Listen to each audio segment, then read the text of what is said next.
కోనసీమ జిల్లా రామచంద్రాపురం నియోజకవర్గంలోని రామచంద్రాపురంలో ఉన్న బిఎస్ఎన్ కాలేజీలో మెగా జాబ్ మేళా నిర్వహించారు. ఈ కార్యక్రమానికి ముఖ్య అతిథులుగా డాక్టర్ బిఆర్ అంబేద్కర్, కోనసీమ జిల్లా కలెక్టర్ కుమార్ మరియు కార్మిక శాఖ మంత్రి వాసంశెట్టి సుభాష్, వికాస్ ప్రాజెక్టు డైరెక్టర్ తదితరులతో పాటు కంపెనీల ప్రతినిధులు పాల్గొన్నారు. సుమారు 30 కంపెనీలు ఈ మేళాలో పాల్గొన్నారు. ఈ జాబ్ మేళాలో సుమారు 2000 మంది నిరుద్యోగులు ఉపాధి పొందనున్నారు.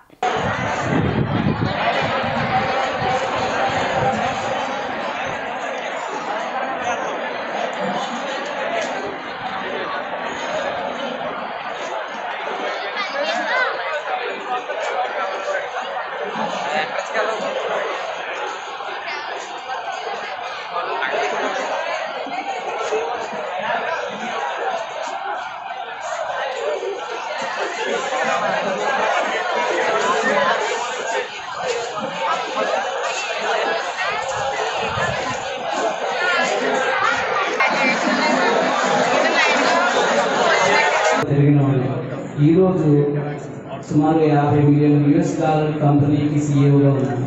అంటే అది నేను చేయగలిగేది అంటే మీలో ఉన్న ప్రతి ఒక్కరూ చేయగలుగుతారు.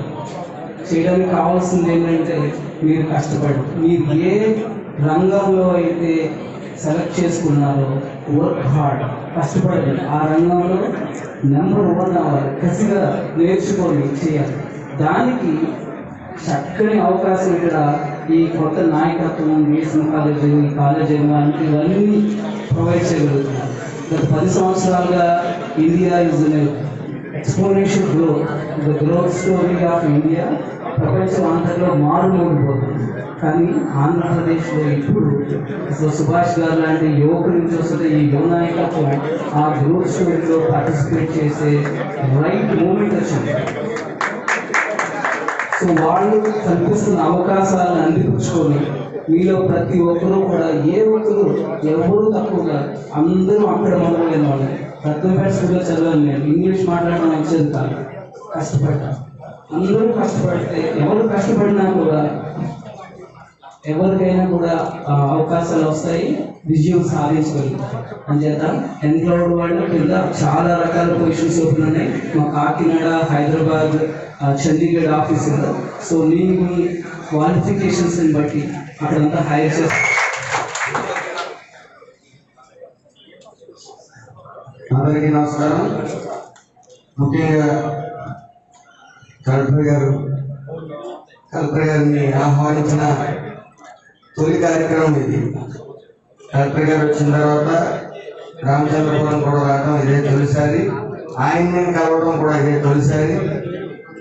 చాలా ఆనందం. ఎందుకంటే సిఎంఈఎస్ గ్రూప్ వాళ్ళు ఇక్కడ ఆఫీసర్స్గా రావాలని కోరుకున్నాం. మరి కలెక్టర్ గారు సిఎంఈఎస్ గ్రూప్ ఇక్కడ రావడం చాలా సంతోషం. ఎందుకంటే కొద్ది ఏజ్ ఎక్కువ కొద్ది రూల్స్ కూడా ఎక్కువ మాట్లాడతారు. సో కొన్ని విషయాల్లో లిబరల్గా ఉండి తీరాలి. మరి కలెక్టర్ గారు ఖచ్చితంగా కొన్ని విషయాల్లో లిబరల్గా ఉంటారని ఆశిస్తూ, అలాగే ఈరోజు వికాస సంస్థ ద్వారా నరసింహారావు గారు ఆయన సహకారాన్ని పూర్తిగా అందజేశారు.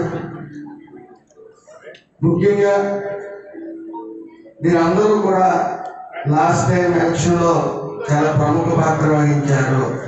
దేనికి? ఈ వైఎస్ఆర్ ప్రభుత్వానికి అందించడానికి. అవునా కాదా? ఎవరు చెప్పట్లేదు. ఎందుకంటే లాస్ట్ 5 years తీసుకుంటే మీకు ఎక్కడా కూడా జాబ్ మేళాలు నిర్వహించారా? అలాగే ఎక్కడ చూసినా అవినీతి. ముఖ్యంగా నా కార్మిక శాఖ తీసుకుంటే పూర్తిగా అవినీతి. ఈ థర్డ్ పార్టీ ఏజెన్సీస్ని పెట్టి ఈ అధికారులతో కుమ్మక్కయి ప్రతి ఫ్యాక్టరీకి సైడ్ డోర్ నుంచి లైసెన్స్ ఇస్తూ, లేకపోతే సైడ్ డోర్ నుంచి అనుమతిస్తూ, ఈరోజు నేను కార్మిక శాఖ మంత్రి అయిన తర్వాత 6 ఇన్సిడెంట్లు జరిగినాయి. ఇంచుమించు 8 మంది చనిపోయారు. కేవలం ఫార్మాలిటీస్ ఈ యొక్క నిధుల్ని డైవర్ట్ చేయడం మీదే గత ప్రభుత్వం దృష్టి పెట్టింది.